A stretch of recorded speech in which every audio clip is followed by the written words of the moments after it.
So we have this insurance company which covers exponentially distributed claims and also has proportional reinsurance.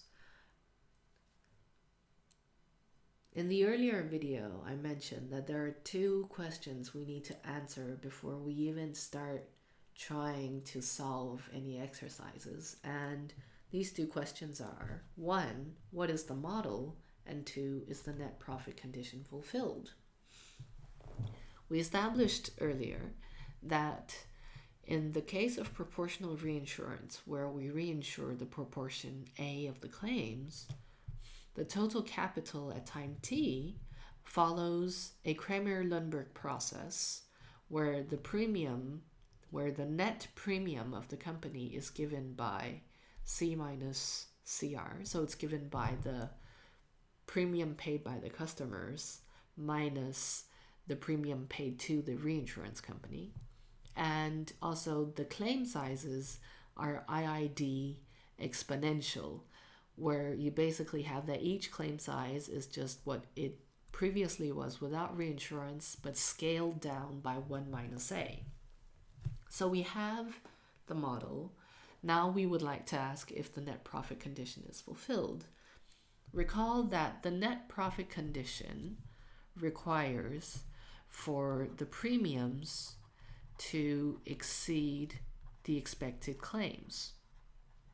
So in order to check the net profit condition, we need to have a proper expression for the net premiums. So let us just try to write that up first. An expression for C minus CR. Let's try to calculate.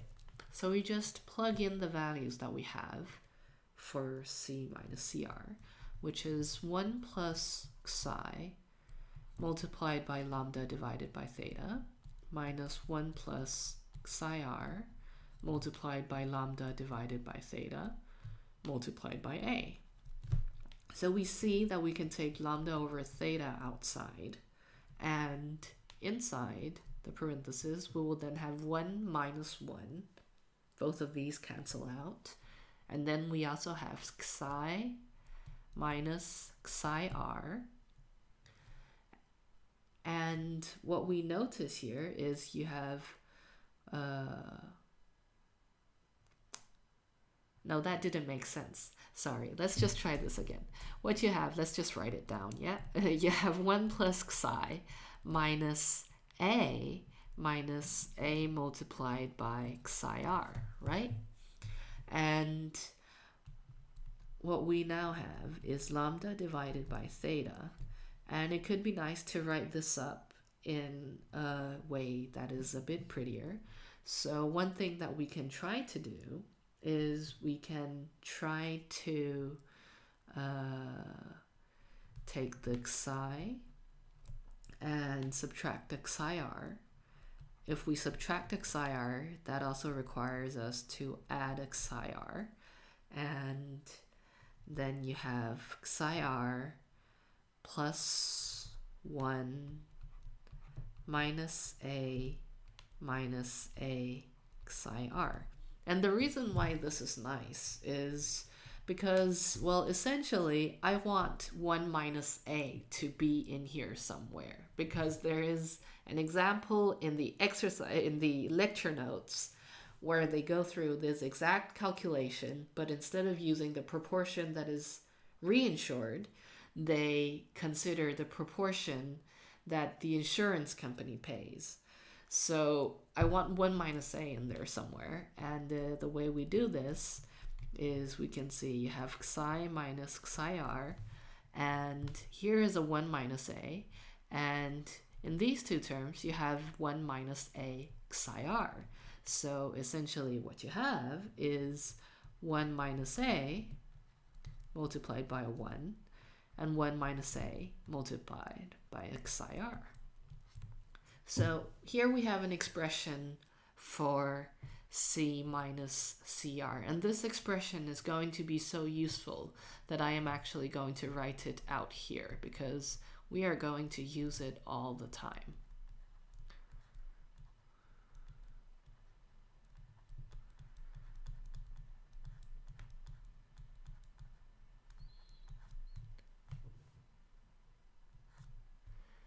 Now what we want to do is to check if the net profit condition is fulfilled.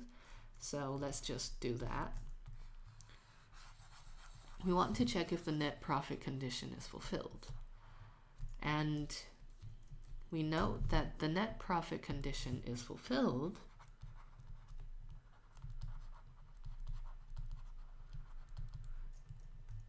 if the net premium, which is given by this thing up here,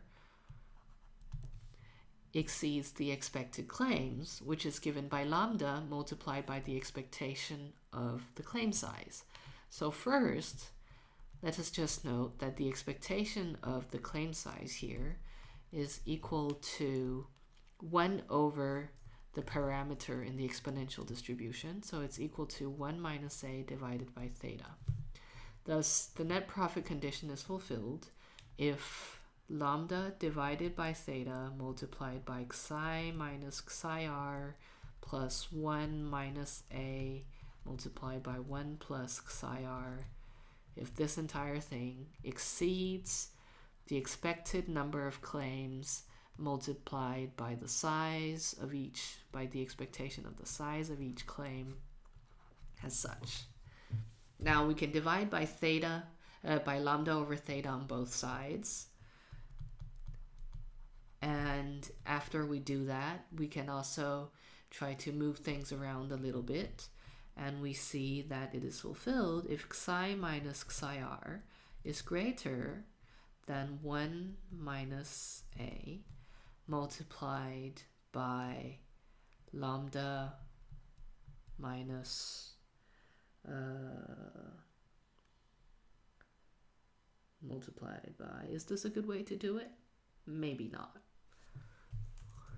Let's just say if xi minus xi r plus 1 minus a 1 plus xi r is greater than 1 minus a.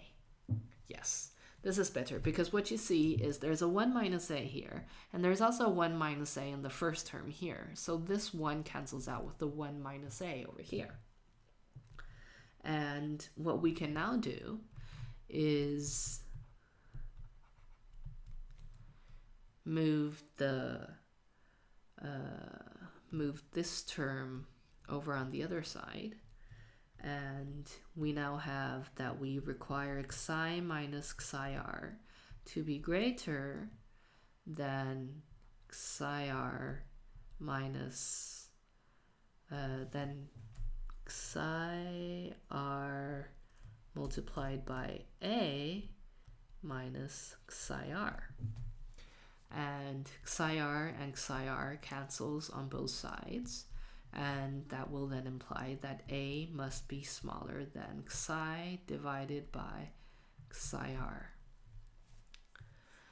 So the net profit condition is fulfilled if the proportion we choose to reinsure is smaller than the loading factor we use in the insurance company divided by the loading factor used in the reinsurance company. Now, by assumption, this is greater than this. This is something that we assume in the exercise, and therefore this number will always be smaller than or equal to 1. So the net profit condition is fulfilled if a lies in the interval 0 to xi divided by xi r. So that is something that we shall require while doing the rest of the exercise. And since that is also very, very important, I think that we should also write that down somewhere out here, and we will make use of this in the rest of the exercise.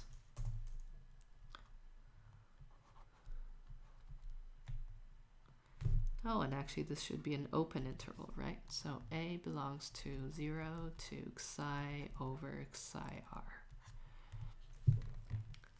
See you in the next exercise where we will calculate the solution for part A.